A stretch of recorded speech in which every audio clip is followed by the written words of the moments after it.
Ernest Pignon-Ernest, bonjour. Bonjour.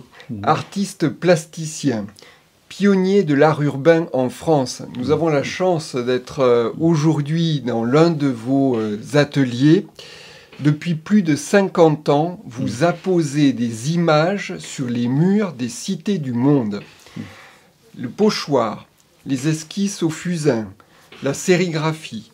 Vos dessins sont le reflet de vos engagements, de la sensualité des corps, d'une forme d'élévation vers plus grand que soi.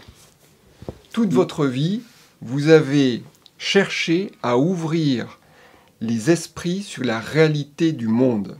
Avez-vous le sentiment d'y être arrivé? Mais écoutez, je ne sais même pas si je cherchais à ouvrir les esprits. Je me suis jamais octroyé ce projet. Je veux dire, je n'ai pas pensé... mes images sont des espèces d'interrogations, de recherche. Vous voyez, je me suis pas donné cette... J'avais pas cette idée d'ouvrir les esprits des autres, quoi. J'ai pas eu ce culot, quoi, cette arrogance. C'est-à-dire que c'est une démarche très, très personnelle, pleine de doutes, vous voyez. Régis Debray, dans un texte qu'il a écrit sur votre œuvre, dit que en fait vous mettez, il y a les morts sous la terre, il y a peut-être au-dessus d'autres morts, mais vous mettez au niveau de l'être humain. Oui, oui, ça oui, mais au fond toutes mes interventions vivent à réinscrire l'histoire humaine dans les lieux sur lesquels je travaille, vous voyez. Mais je le fais pas en pensant que je vais intervenir sur l'esprit des autres. Ouais, c'est plus humble que ça. Mes interventions sont plus modestes que ça. Alors, 2022, quelle année pour vous? Vous êtes partout. C'est un phénomène de sensibilité et de profondeur. Il y a une rétrospective géante au fond Leclerc à Landerneau dans le ministère, dans le Finistère. Oui. Une exposition magnifiée des extases à Bernay, en Normandie. Et en plus, il paraît que vous fêtez un bel anniversaire cette année. Ça vous fait quel effet d'être comme ça un petit peu partout?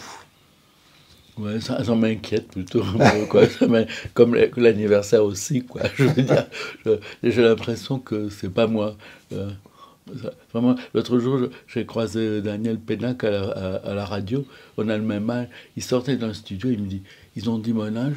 J'avais l'impression qu'il parlait de quelqu'un d'autre. Toi, ça te fait pareil? J'ai dit complètement. Vraiment, je n'ai pas l'impression qu'il s'agit de moi.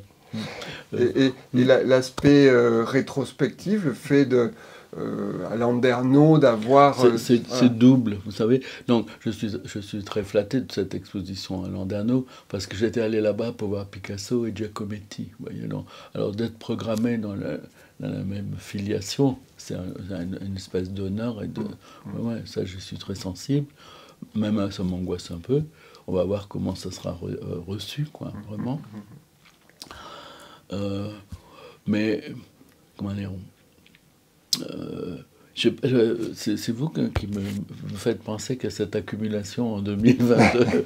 Il y a beaucoup de choses, parce que j'ai travaillé toutes ces dernières années sur Pasolini, c'est son centenaire aussi, il est né en 22, sur Jacques-Stéphane Alexis, il était né en 22 aussi, voilà, donc il y a une coïncidence comme ça, je ne sais pas pourquoi. Moi je suis né en 42, donc voilà.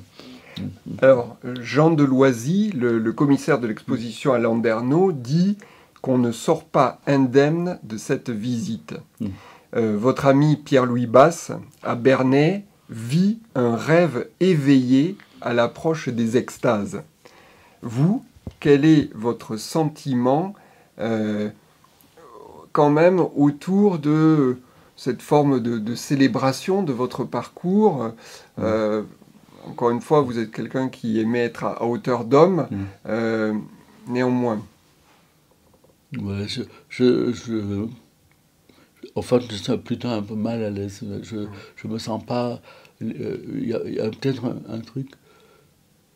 Ouais, c'est le fruit de mon travail, hein, je l'assume complètement. Puis je sais que c'est un vrai travail et avec un grand investissement. Je suis très sensible au fait que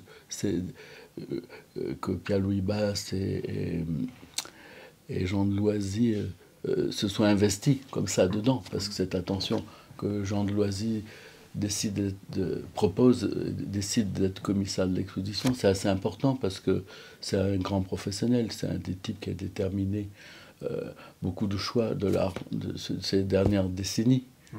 Et je dois dire que ça m'étonne un peu d'ailleurs qu'il se soit proposé comme commissaire de l'exposition, parce il fait partie d'une génération de gens qui, au départ et pendant plusieurs années, ne se sont pas du tout intéressés à ce que je faisais, s'en même méfiés. J'étais même presque de l'ordre, alors pas lui, mais cette génération qui gère les arts plastiques depuis les années 80 m'a presque censuré. Je veux dire que je n'ai aucune relation avec aucune institution. Je ne suis même pas dans le FRAC. Les FRAC de ma région, il doit y avoir 200 000 œuvres. Dans les FRAC, je n'y suis même pas. Donc vous voyez, je veux dire, c'est d'un coup...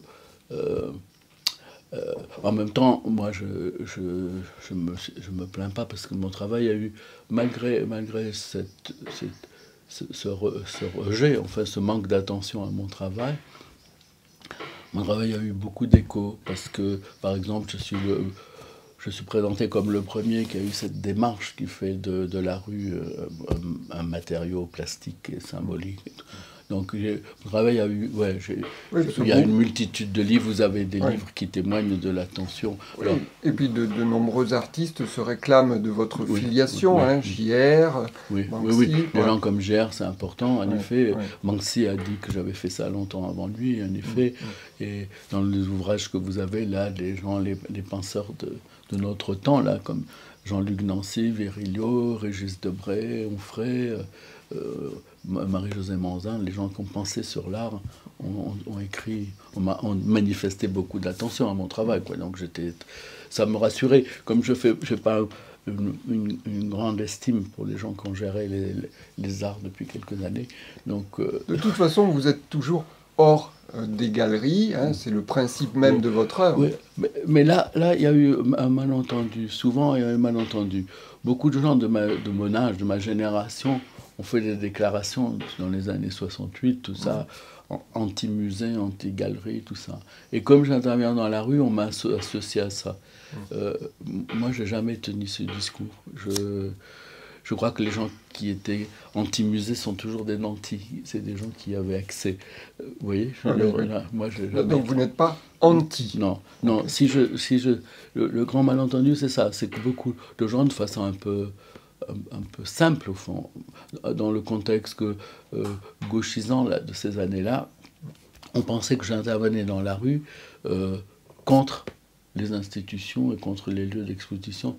C'est absolument faux. C'est-à-dire que ce qui m'a amené là, c'est pas du tout cette réflexion. Pas du tout. Moi,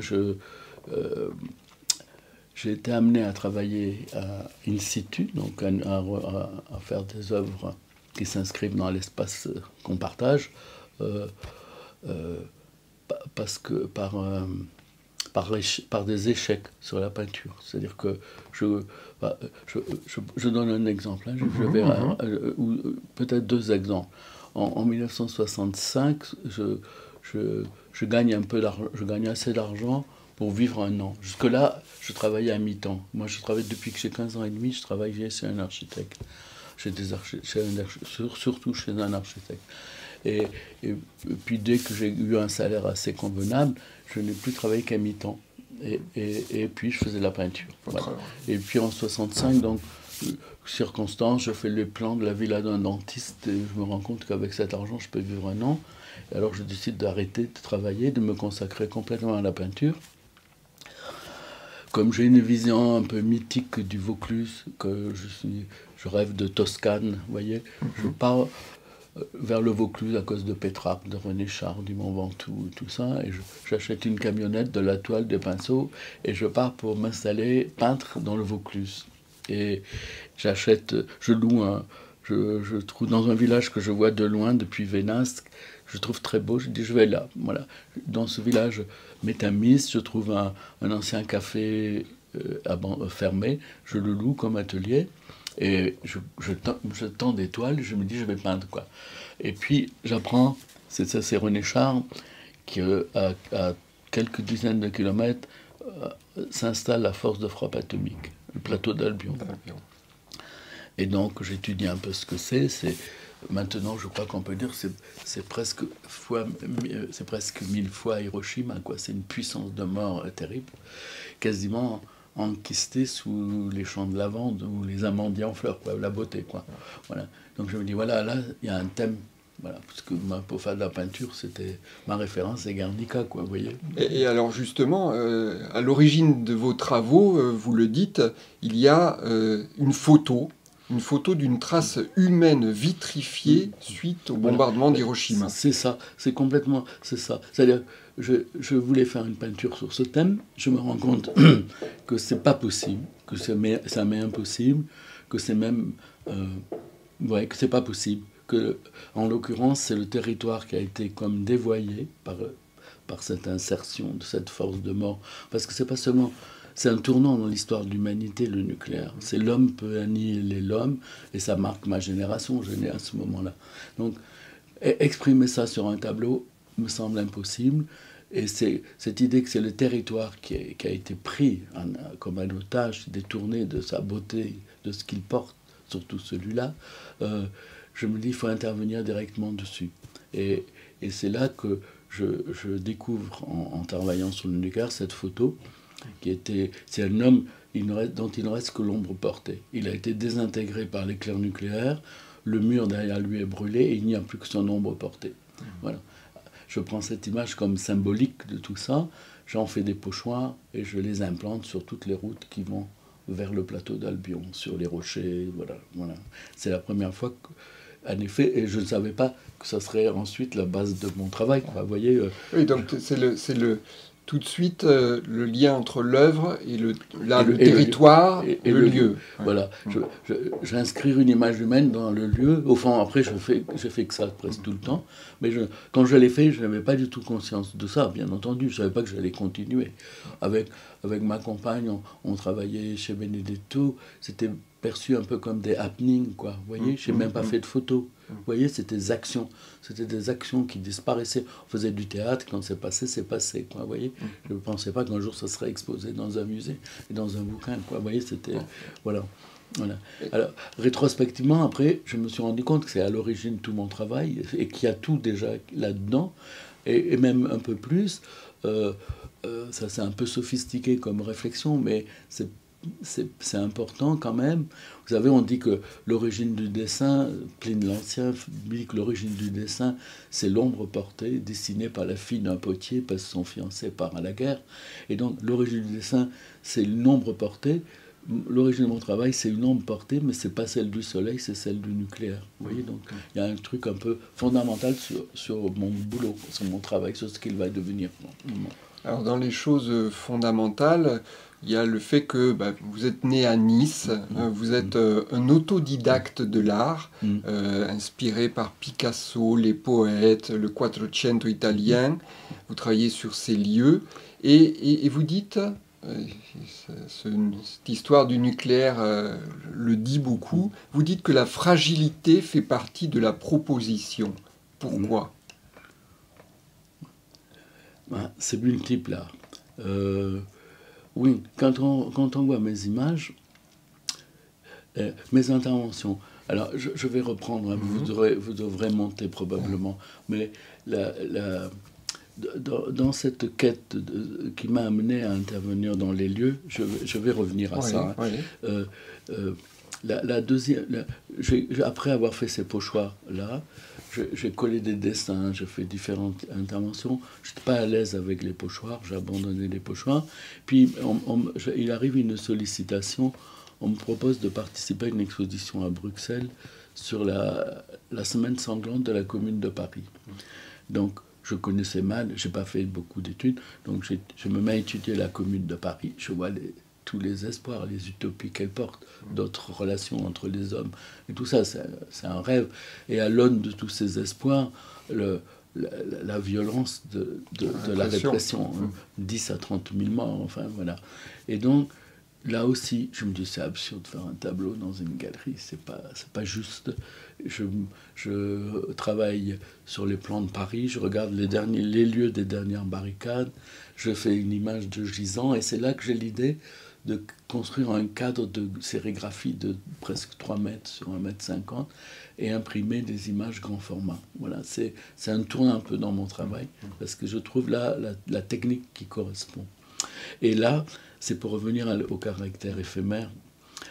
Donc j'imprime plusieurs centaines d'images, et probablement par économie, par pragmatisme, je prends le papier, c'est les chutes de Rodative de la Marseillaise, le journal communiste de Marseille, où je vais demander du papier qui coûte presque rien et tout ça.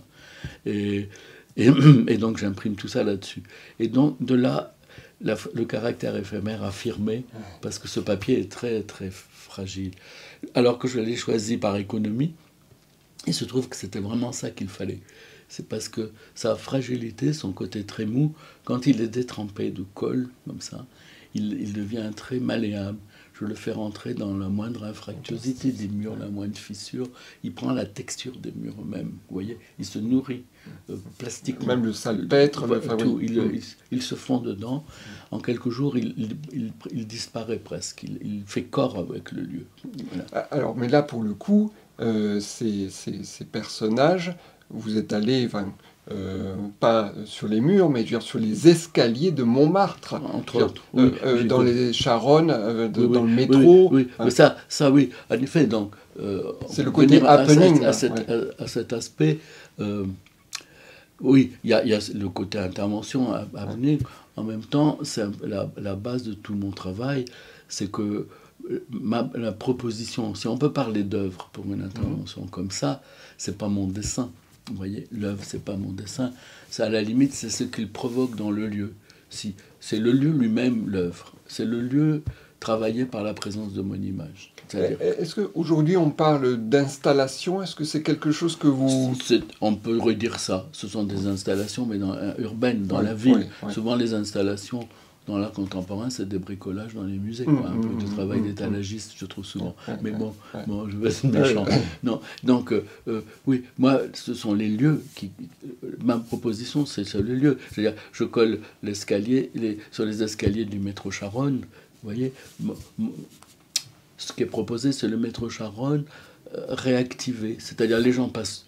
Il s'est passé un drame terrible, 9 personnes assassinées sur les escaliers, mais les gens y passent tous les jours par centaines de milliers, et le lieu se banalise, on oublie. Mon image vient là pour réactiver cette mémoire enfouie dans le lieu. Voyez.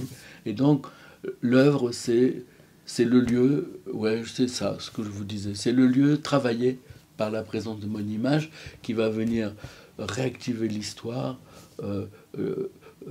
réactiver la dimension poétique, symbolique. Et donc, son rôle, il peut être politique, ou poétique, ou anthropologique, quelquefois. Vous voyez, en Afrique, ou voilà. Alors, mes images jouent ce rôle-là. Justement, parce que vous êtes un artiste à dimension internationale, et avec les causes que vous avez embrassées, que ce soit l'avortement, l'apartheid, le sujet des migrants, le nucléaire, on en a parlé.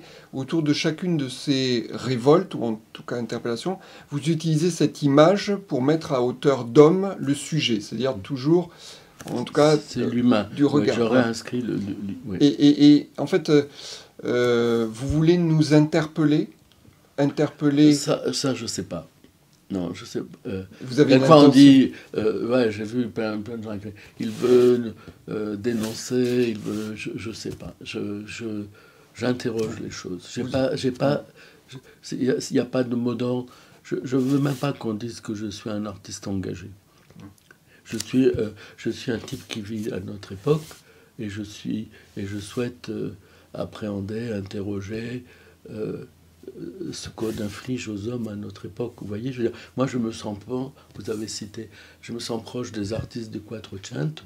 Ils sont au sein Duccio de Bonenseigne, il vit au sein de la société de Sienne et il exprime les angoisses, les aspirations des gens. Voilà. Moi, je m'inscris dans la société de cette manière. Alors bien entendu, j'ai des convictions et puis je parle de... Voilà, je parle... Ouais, voilà. Vous choisissez vos sujets. Oui, mais c'est ce qui s'impose. Voilà, Il s'impose, ce sont les choses qui me préoccupent, qui me troublent, sur lesquelles je voudrais agir, ou ouais, qui provoquent des émotions que je partage avec les autres. Vous avez cité l'apartheid. En fait, l'apartheid, moi, je ne connaissais pas très bien. Ça s'est déclenché parce que en 1974, le maire de ma ville de Nice jumelle Nice avec Cape Town. Un mois avant, les Nations Unies avaient déclaré apartheid crime contre l'humanité, et il fait ce truc déshonorant. Je veux dire, à Nice, c'est une ville cosmopolite. Moi, je suis un petit-fils d'Italien. Je veux dire, je trouvais ça déshonorant, donc je fais une intervention là. Là, ça montre bien que mes œuvres, ce ne sont pas les dessins eux-mêmes. Vous voyez, c'est ce qu'ils provoquent. C'est-à-dire que souvent, des gens ont écrit que je faisais des œuvres en situation. Moi, je retourne ça. Je dis, je fais œuvre des situations. Vous voyez, je fais que ce jumelage, par l'apparition de mes images, devient une œuvre. C'est pas le lieu, c'est pas mon dessin de famille de noirs derrière des barbelés, c'est la conjonction du temps et de l'espace. Vous voyez, c'est de la réalité que je fais œuvre avec mes dessins, avec mes images.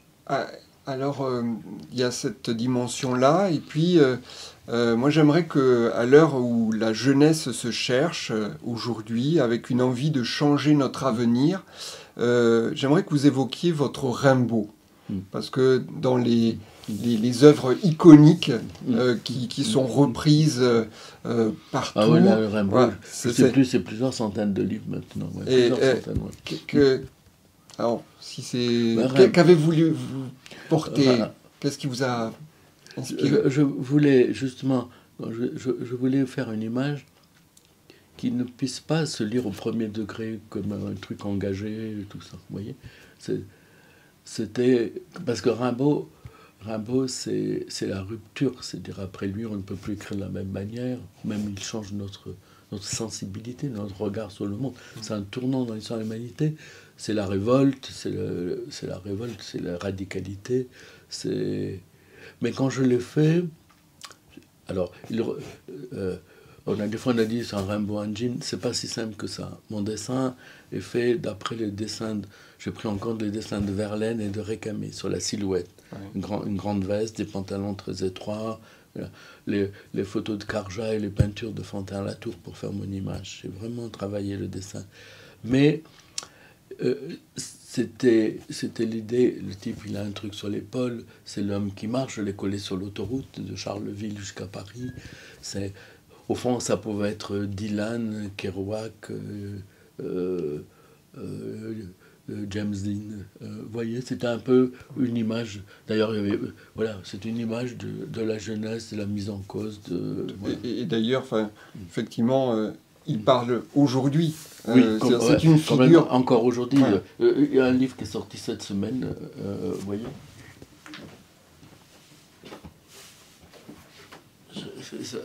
Cette semaine, ils l'ont remis encore en couverture. Voilà. L'art peut-il changer la vie? Voilà. Et là, je découvre, il y a un chapitre sur moi dans ce livre que je n'ai pas encore lu. Vous voyez, l'auteur me l'a marqué, c'est gentil. Mais encore, c'est cette image de Rimbaud. C'est véritablement... alors, vous citez René Char qui dit « Tu es passé fulgurant ». Voilà, mais on revient à la question de la fragilité. Voilà. Quand faire une image de Rimbaud en marbre, c'est con, quoi. Vous voyez, c'est-à-dire qu'il y en a à Charleville, j'avais vu, je ne sais plus si c'est au cimetière. Bon, on peut le faire, bien sûr, hein, c'est un peu rapide de dire comme ça. Mais ce qu'il y a de plus rimbaldien dans mon projet, c'est justement cette fragilité qu'on a amorcée tout à l'heure. Vous voyez, ne pas faire une image figée. Depuis que j'ai 13 ans, peut-être j'ai essayé de faire des portraits de Rimbaud. Et là, ce qu'il y a de plus rimbaldien, c'était ça. C'est qu'il était sur les routes avec ce papier fragile qui n'allait pas le figer. vous voyez. Et le fait qu'il allait disparaître, c'était comme lui. Il écrit 3 ans et il disparaît. Vous voyez, je veux dire, et donc, cette fragilité, cette mort annoncée de l'image, elle compte autant dans la réception de façon suggestive, autant que le dessin lui-même. Elle en fait partie. Vous voyez, elle en fait partie. Et sur beaucoup de travaux, ça a compté. Est-ce que vous diriez de vous-même que vous êtes un homme fragile? Oui, ça c'est très probablement. Moi, je doute de tout. J'ai jamais senti. Vous savez, ce travail, je me rends compte que cette façon, cette méthode, la façon dont je développe mon travail porte ça tout le temps. C'est-à-dire, tant que je fais le dessin, je doute, je pense que je ne l'ai jamais réussi, que je ne l'ai jamais terminé. Même quand je suis obligé d'arrêter, parce que je me suis décidé d'une date et tout ça, quand j'ai mon image, je sais qu'en la collant, je vais pouvoir encore intervenir dessus. Selon où je la mets, je change le sens et le sensible de l'image. Vous voyez, j'ai toujours, je me réserve toujours, je vais pouvoir encore la travailler, la nourrir. Parce qu'au fond, c'est ce que je fais, j'essaie toujours de densifier le visible, de donner une profondeur. Et là, ce type de pratique, je me suis rendu compte, c'était ça. Parce qu'une fois que je le mets dans la rue, il est pas figé, il va être détruit. Et donc, j'ai pas d'œuvre. Très probablement, c'est pas un hasard. On n'est vraiment pas dans une période où on n'est pas à la Renaissance, quoi. Vous voyez, je suis pas le seul artiste qui fait des trucs qui disparaissent. Alors justement, vous choisissez souvent des lieux de marginalité ou qui quelque part effectivement font corps avec votre œuvre. Comment faites-vous pour trouver ces lieux, genre vous déambulez? Quel est un peu votre processus créatif? Ben, c'est au moins double. Au moins double. Et peut-être l'illustrer avec Naples, parce que vous avez passé beaucoup de temps à Naples. C'est le mieux pour moi, pour Naples, bien entendu. C'est un moment, c'est un tournant, c'est essentiel dans mon travail, pour même comprendre ce que je faisais. Voilà. Ma démarche, elle est double, c'est-à-dire que je marche beaucoup. Je fais un travail de peintre, de sculpteur banal, quoi. C'est-à-dire je regarde, voilà, je regarde. Donc si je choisis des lieux, je les choisis pour leur richesse plastique, leur qualité plastique, et j'essaie de l'appréhender comme un peintre qui essaie de dominer l'utilisation de ses couleurs. Ça devient ma palette, quoi. Vous voyez, ça devient mon objet. À la fois le sujet et l'objet. Voilà. Je vois comment la lumière vient dessus, la couleur des murs, comment on va le voir apparaître. Donc une appréhension de l'espace, c'est beaucoup ça. La façon dont on va découvrir l'image. Et la relation qu'elle entretient avec ce qu'il y a autour. Voilà. Donc j'essaie de saisir. Donc, je résume souvent en disant, c'est tout ce qui se voit. Donc, ce qui se voit, et j'y vais à différentes heures et tout ça. Donc voilà. C'est le plaisir, c'est une approche très sensuelle, très charnelle des lieux. Et puis, simultanément, alors, je lis ou je parle avec les gens selon les thèmes. J'en fais une approche de tout ce qui ne se voit pas, en fait. Voilà, c'est sûr. Et c'est ça qui donne, qui est à l'origine de mon œuvre. C'est ce qui ne se voit pas dans le lieu. C'est-à-dire l'histoire, la mémoire enfouie, la force symbolique du lieu. Et mon dessin, il naît de la conjugaison de ce qui se voit et de ce qui ne se voit pas. Voilà. Il doit résoudre le problème plastique de l'insertion d'une image dans l'espace public. Voilà. Même déjà, il y a le problème purement plastique, purement de l'ordre graphique, ouais, de l'espace. Après, il y a le problème de ce qui est figuré et du sens de l'image. Donc, voilà. Et au fond, mon image, elle prend en compte ces deux contraintes, ces deux problèmes. Ce que je veux dire dans ce lieu, ce que mon image va pouvoir dire dans ce lieu, comment elle va dialoguer avec le lieu, avec son histoire, ce qu'elle va provoquer. L'objectif, c'est ça, c'est que mon image vienne exacerber le potentiel suggestif du lieu. C'est son rôle, quoi. Vous voyez, je disais tout à l'heure, alors qu'il peut être différent, hein, peut être politique, poétique, sociologique, quelquefois. Voilà. en vrai, ce qui se passe. Et alors, dans votre processus créatif, au début, effectivement, vous faisiez vos œuvres et puis vous les laissiez, et puis en fait, vous ne gardiez pas trace. ouais. On était dans la fragilité absolue. Vous avez pris un moment le parti de photographier Oui. ces endroits, même si la notion de cadre est quelque chose qui vous C'est ça. dérange. Voilà, oui. Au début, je pensais qu'il ne fallait pas.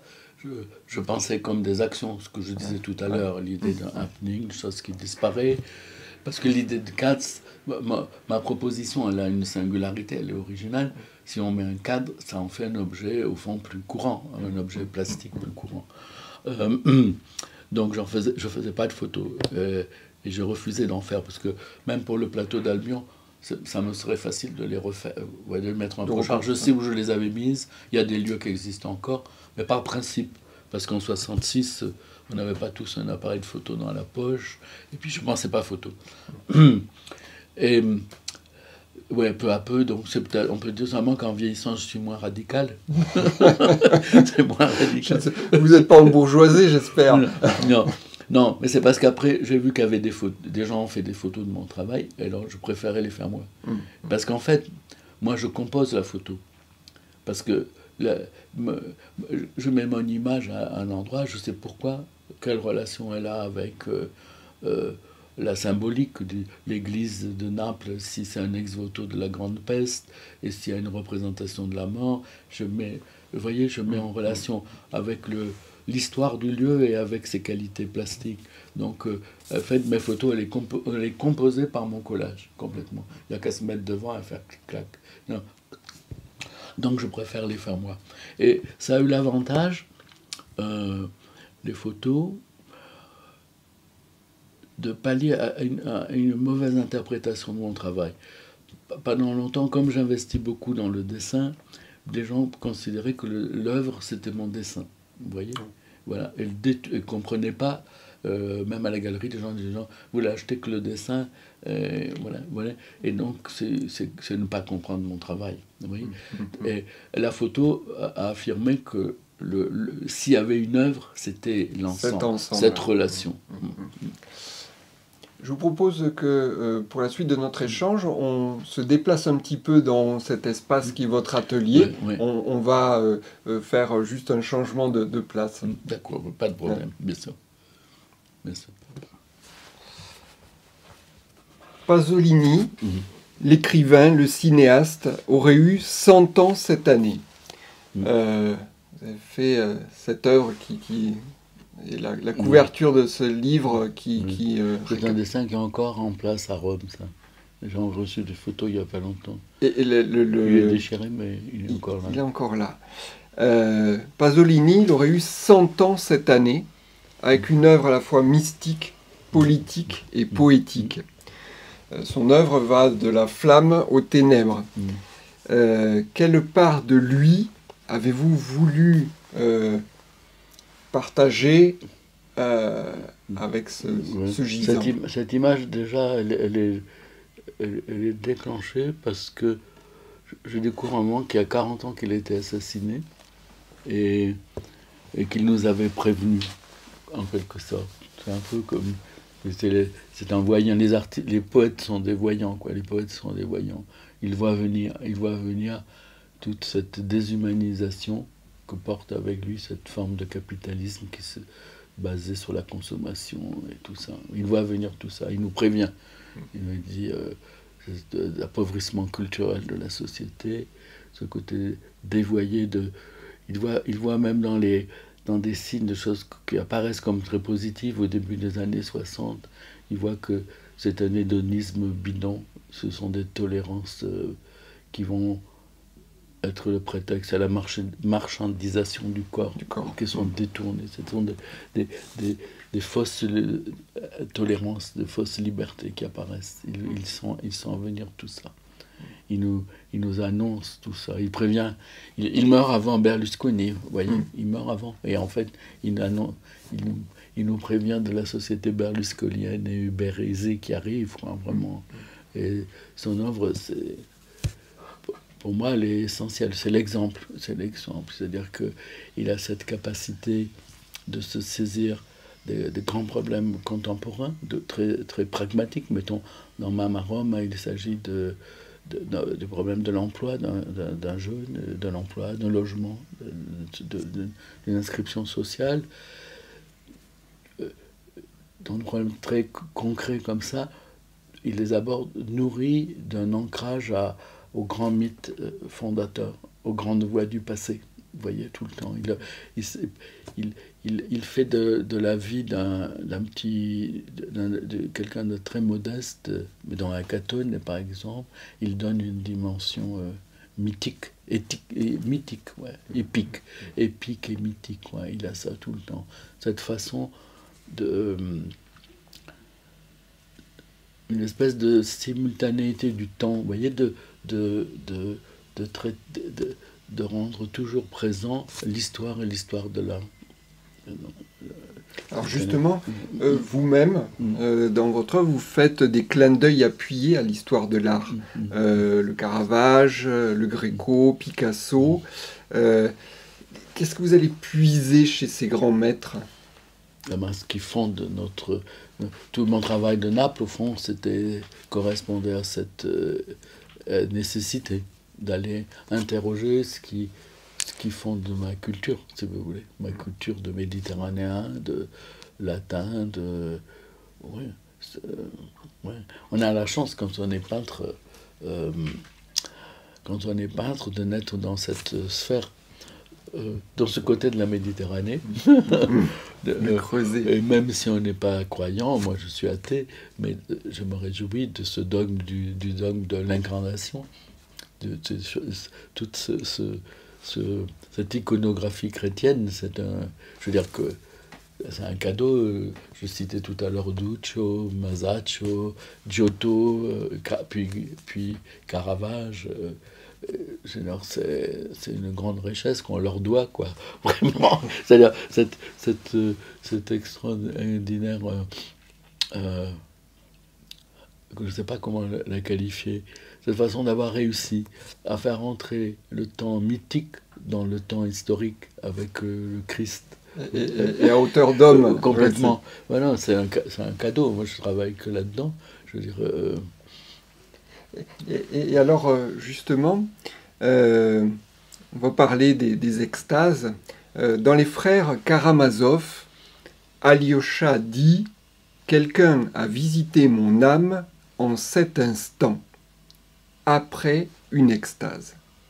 Il est habité et sent une mission d'aller porter témoignage. Dieu a-t-il approché votre âme lors de la création des extases ?» Malheureusement, non. Je suis déçu. Alors, qu'est-ce que vous tournez autour? Je suis déçu. Non, j'aurais bien aimé avoir eu cette révélation. Non, mais en tout cas, pas les mots. En tout cas, on pourrait dire que quelque part, vous avez eu un chemin de croix avec cette œuvre. Elle n'est pas sortie. Elle n'est pas sortie toute seule. Mais elle n'est. Vous voyez, je vais travailler à Naples pour interroger ce qui fonde cette culture, parce que je sentais des manques. Vous voyez, quand on travaille sur l'image de l'homme, ne pas avoir de culture religieuse, c'est un handicap en quelque sorte, que je sentais. Voilà. J'avais fait des travaux avant, j'avais fait un travail avant qui avait abouti à des sculptures constituées de cellules végétales. Voilà, des sculptures vivantes qui étaient du végétal. Et j'avais travaillé en pointe de la biotechnologie avec des chercheurs. Et en fait, une fois que c'est fait, je me rends compte que je répète les mythes les plus vus de l'histoire de l'humanité, l'homme qui naît du végétal ou le végétal qui donne naissance à un homme. Vous voyez, Monsieur Jourdain, quoi. Vous voyez, je veux dire, voilà. Et donc, j'ai ressenti cette nécessité. C'est probablement ça qui m'a amené à Naples. Amené à faire ce travail de Naples avec ses lectures depuis l'Énéide jusqu'à Eri de Luca, les évangiles. Et là, c'est là que je lis les exercices spirituels de Loyola, qui dit que pour la méditation, pour la prière, il faut imaginer un lieu concret, s'inscrire dans un espace, Pour moi, ça m'intéresse. Et c'est de là, je ne sais plus comment, de Loyola, je suis passé à Saint-Jean-de-la-Croix et à Thérèse d'Avila. C'est comme ça que je découvre Thérèse d'Avila. Et ça, je trouve ça extraordinaire, bouleversant. Moi, presque tous mes travaux naissent de rapport avec la poésie. Donc j'en fais une approche poétique et, qui a une dimension philosophique et spirituelle en même temps. Mais enfin, c'est... voilà. Comme je suis athée, et je découvre Thérèse d'Avila, du coup, je lis les autres. Voilà, je cherche les textes de Catherine de Sienne, d'Hildegarde, voilà. Et je découvre ce qui se passe là. Et le pari, le challenge que ça représente, quand on a passé sa vie à dessiner des corps, comment dessiner ces corps avec les contradictions qui les traversent. C'est même pas seulement des corps, hein. C'est comment ces corps, comment faire des images de corps qui aspirent à se désincarner. Vous voyez, c'est un challenge. Avec ce que je fais, c'est un pari incroyable. Voilà. Et je crois qu'autour de cette œuvre-là, ce qui a permis qu'elle sorte, c'est la rencontre avec une danseuse étoile du ballet de Monaco. Oui, c'est-à-dire que j'ai commencé à dessiner j'ai fait des dessins avec 4 autres femmes et je ne trouvais pas la solution. C'est vrai que j'ai été sollicité pour faire une scénographie avec les ballets de Monte-Carlo et je suis émerveillé par la danseuse étoile, quoi, vraiment, parce que cette intelligence de son corps, vraiment exceptionnelle. Je veux dire que c'est des choses, c'est des miracles, quoi. Il rentre 5 danseuses qui font le même geste et il y en a une elles sont toutes très bonnes en plus, hein. C'est tous des très bonnes et il y en a une, c'est exalté, voilà. Donc elle accepte de travailler avec moi sur ce projet. C'est un échange, c'est vraiment un échange. D'ailleurs, je lui fais lire les textes de chacune, on cherche les attitudes qui correspondent. Vous voyez, ça naît dans le long travail. J'ai dû faire 300 dessins préparatoires.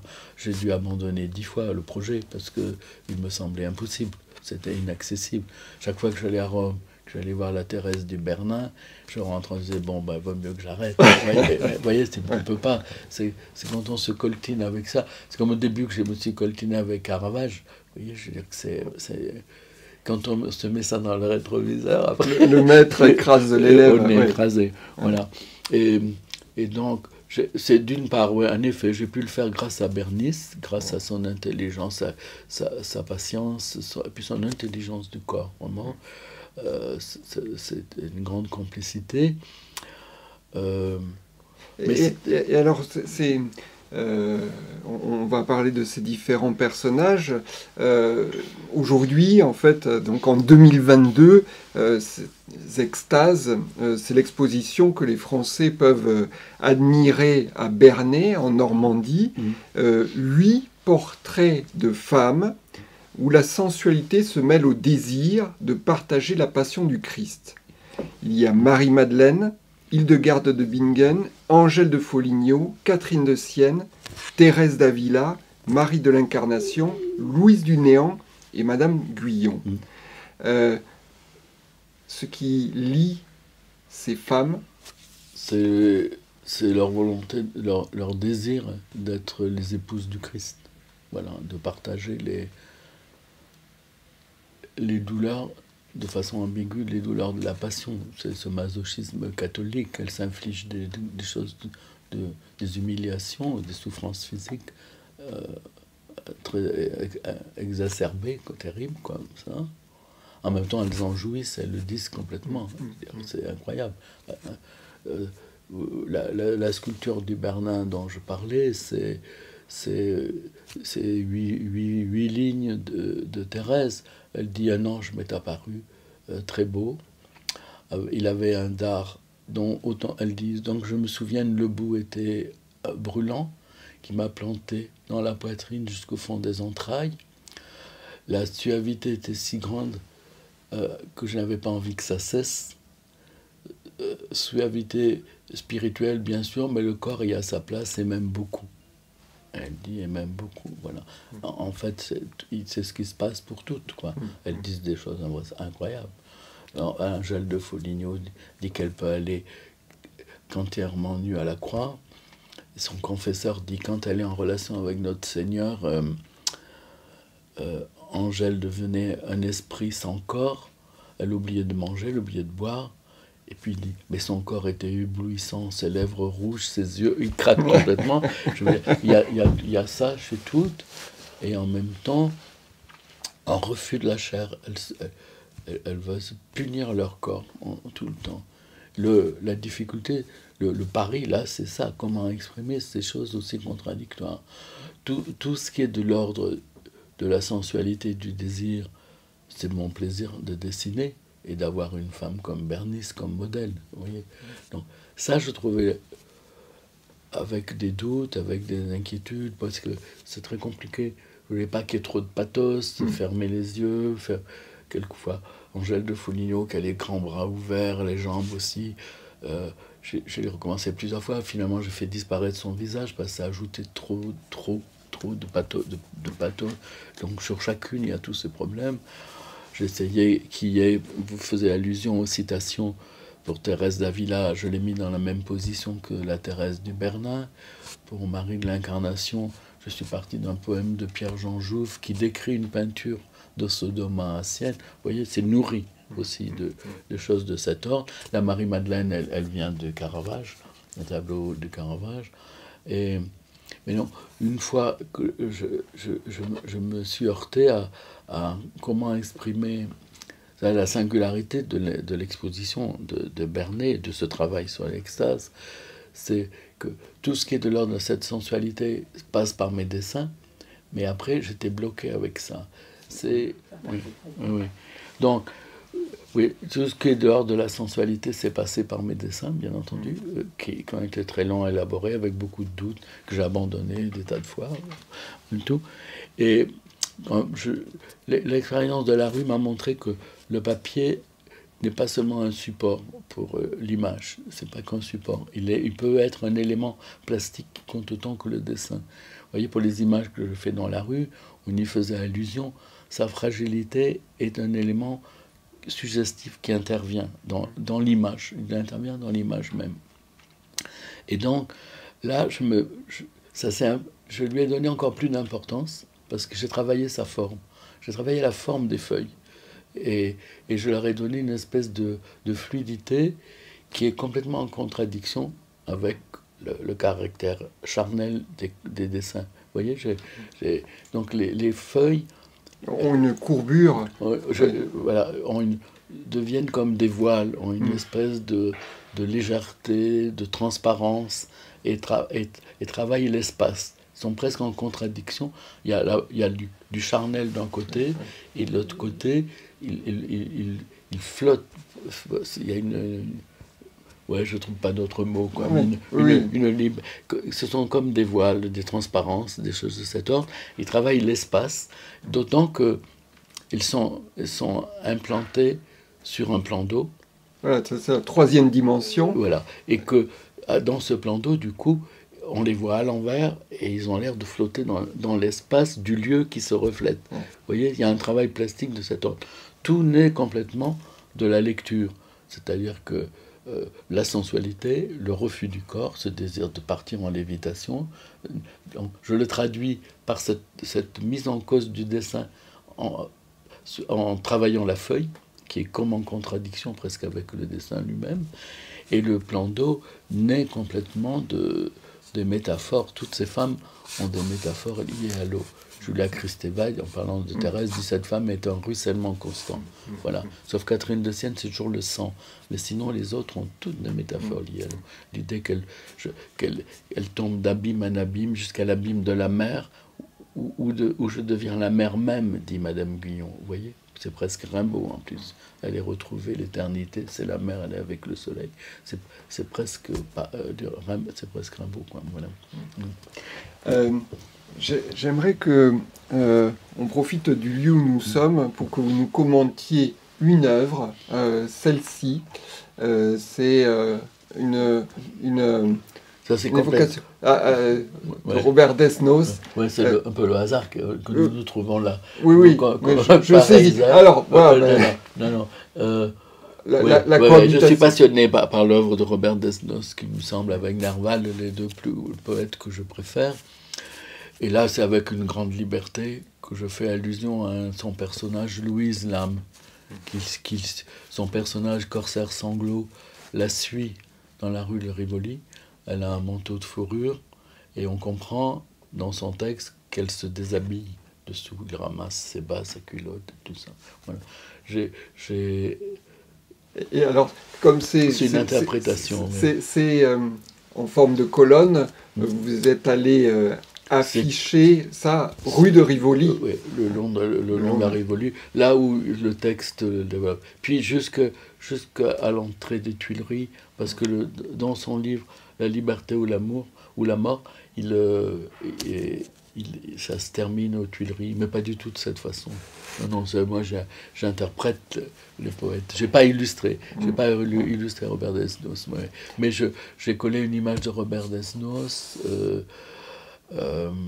à l'endroit où Gérard de Nerval s'est pendu, par exemple. Voilà. L'auteur d'Aurélia. Voilà. Oui, je travaille sur Aurélia. Moi, un de mes objectifs, j'ai beaucoup travaillé. J'ai déjà une grande partie des œuvres. Je vais faire un livre à partir d'Aurélia. Entre poésie et folie. Oui, c'est vraiment ça. Une question sur les coulisses de votre œuvre. Tous ces affichages, vous les faites la nuit, sans autorisation. Oui, bien sûr. Mais une anecdote, est-ce que vous êtes fait attraper par la police? Comment se passe ce travail d'une clandestinité de l'artiste? Déjà, effectivement, je ne demande jamais d'autorisation parce qu'on ne peut pas les obtenir. Et toutes mes interventions sont de ma décision. Ce ne sont pas des commandes. J'ai décidé de travailler sur des... Vous voyez, ce ne sont pas des commandes. Quelquefois, je suis aidé par... mettons, en Afrique du Sud, j'avais des liens avec l'Institut français parce que c'était nécessaire, vous voyez. Mais le choix des thèmes, c'est ma décision. J'ai cette chance, c'est ma liberté aussi, hein, bien sûr. Voilà. Oui, j'ai été arrêté plusieurs fois, mais... Non, j'ai été un peu de réserve là-dessus parce que j'ai participé à quelques réunions des gens du street art. On dirait qu'ils ont fait la résistance, quoi. Donc, il ne faut pas exagérer. En France, on est dans un pays démocratique. On est arrêté. Des fois, les flics sont un peu abrupts, un peu mais il faut. Moi, j'ai un parti pris culturel. Donc, quand je collais Robert Desnos, justement, la police arrive, ils veulent m'arrêter. Je suis sur l'échelle. Je dis, vous n'allez pas m'enlever l'échelle? J'ai dit, attendez, je descends. Je dis, vous savez, c'est Robert Desnos, un grand poète français, qui est mort en camp de concentration parce qu'il était résistant. Vos enfants peut-être ont étudié une formule de 18 mètres. Voilà, je explique tout ça aux flics, tout ça. Du coup, il ne faut pas être agressif, il faut être ils sont déconcertés, ils ne savent pas quoi dire. J'ai dit, voyez, on est à 100 mètres, c'est tout près du pont Auto-Change, vous savez, l'écrit pendant la guerre, je suis le veilleur du pont Auto-Change. J'ai dit, voyez, c'est un poète résistant, je fais un hommage, du papier, je ne dégrade rien. Ils sont embêtés, en fait, ils sont embêtés. J'ai eu des choses très sympathiques. Au Rimbaud, il y en a un sur le bois. J'ai repensé parce que dans l'exposition de Landerneau, on a mis la photo du boulevard Saint-Michel. Ils m'arrêtent boulevard Saint-Michel, ils me font monter dans le fourgon.